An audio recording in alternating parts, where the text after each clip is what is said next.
the prophets of a brave new world, captains of industry, have visions grand and great designs, but none have room for me. They see a world where everyone is rich and smart and young, but if I live to see such things, too late for me they come. In recent months, more than 1 million people, most of them young, have protested against a new economic order called globalization. This represents one of the greatest popular movements since the 1960s. Surely never before has the human race enjoyed such amazing capacity to create wealth and reduce poverty. Yet never before has the gulf between rich and poor been so vast and inequality so widespread. The facts of globalization are revealing. A small group of powerful individuals are now richer than most of the population of Africa. Just 200 giant corporations dominate 1/4 of the world's economic activity. General Motors is now bigger than Denmark. Ford is bigger than South Africa. Unseen by shoppers in the high street, the famous brands of almost everything from running shoes to baby clothes are now made in very poor countries with cheap labor, at times bordering on a form of slave labor. Tiger Woods, the golfer, is paid more money to promote Nike than most of the entire workforce actually making Nike products here in Indonesia. Is this the global village we are told is our future? Or is it merely an old project that used to be run by the divine right of kings and is now run by the divine right of multinational corporations and by the financial institutions and governments that back them? This film is about these new rulers of the world, and especially their impact on one country, Indonesia.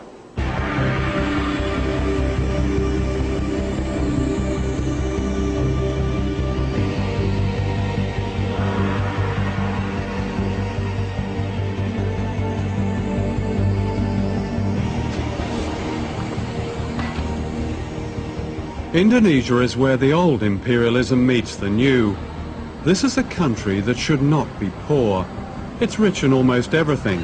Mountains of copper and gold, oil, timber, and the skills and labor of its people.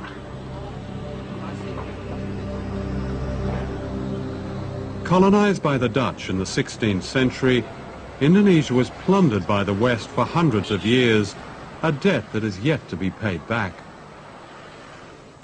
Ratusan tahun lamanya Indonesia itu dihisap oleh negara-negara utara. Bukan hanya Indonesia, semua negara-negara kulit berwarna. Sehingga Barat menjadi kuat, menjadi makmur, menguasai keuangan dan perdagangan sampai sekarang. Nah, sekarang dideklarasi oleh IMF, oleh Bank Dunia.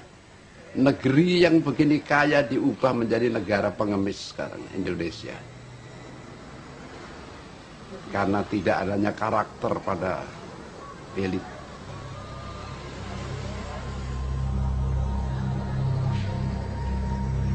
Globalization is used by its champions to suggest a coming together of people of all races, of all countries, and it will relieve poverty, it will distribute wealth. What we're actually seeing is precisely the opposite processes in train, that the poor are becoming markedly poorer, while the very wealthy are becoming staggeringly wealthy.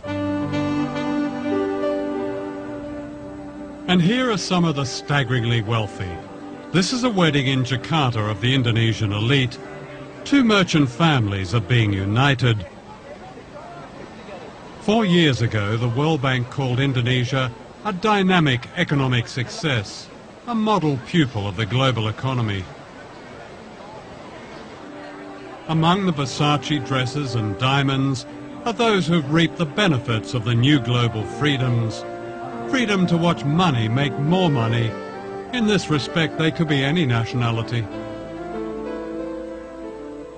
Outside this wedding, there's another world. In Indonesia, as many as 70 million people live in extreme poverty.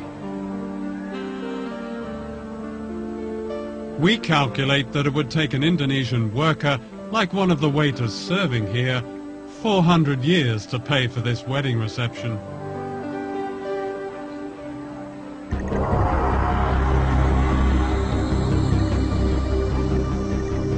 Less than 5 miles away is the backyard of the global economy, the site of the dynamic success you don't see.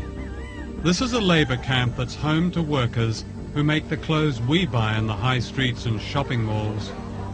This is the human price paid for our fashionable trainers, our smart shirts, our jeans with a tag that says, "Made in Indonesia."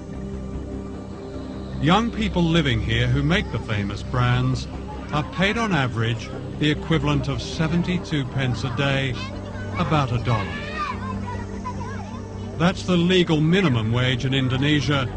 According to the Indonesian government, it's just over half a living wage. The dormitories are made from breeze blocks and packing cases. When it rains, they flood. There are open sewers and no clean running water. Many of the children are undernourished and prey to disease.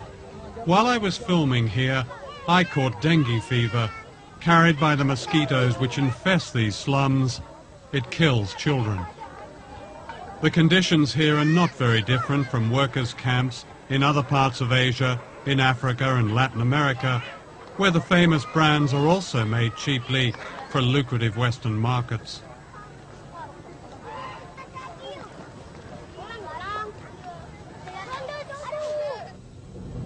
And this is where they work, in what is called an economic processing zone, which means a vast area of sweatshops. The factories may look modern, but once you step inside, you feel the claustrophobia of the workers, the sheer frenzy of their production, and you see their fatigue. Pilger. Posing as fashion buyers, we film secretly in this factory. The factories are owned by Taiwanese and Korean contractors who employ cheap labor to make the products of famous brands such as Nike, Reebok and Adidas. We looked at one famous brand, Gap. The working conditions we found are by no means the worst. So you do Gap, of course. You do lots of Gap. And I mean the quality control of Gap, I think, is excellent. We found more than 1,000 mostly young women working crowded together under the glare of strip lighting in temperatures that can reach 40 degrees centigrade. The only air conditioning is upstairs where the bosses are. Working hours can vary and can be increased dramatically when an urgent export order has to be met. We surveyed 5 factories regarded as typical, and I interviewed workers from all over Jakarta. You work a 24-hour shift with just a couple of breaks, and then 2 hours later you start another shift. So in effect you work a 36-hour shift. Saya kerja long shift itu dari jam 7.30 sampai pagi lagi 7.30, pas terakhirnya sore jam 18.30. Are you given any choice?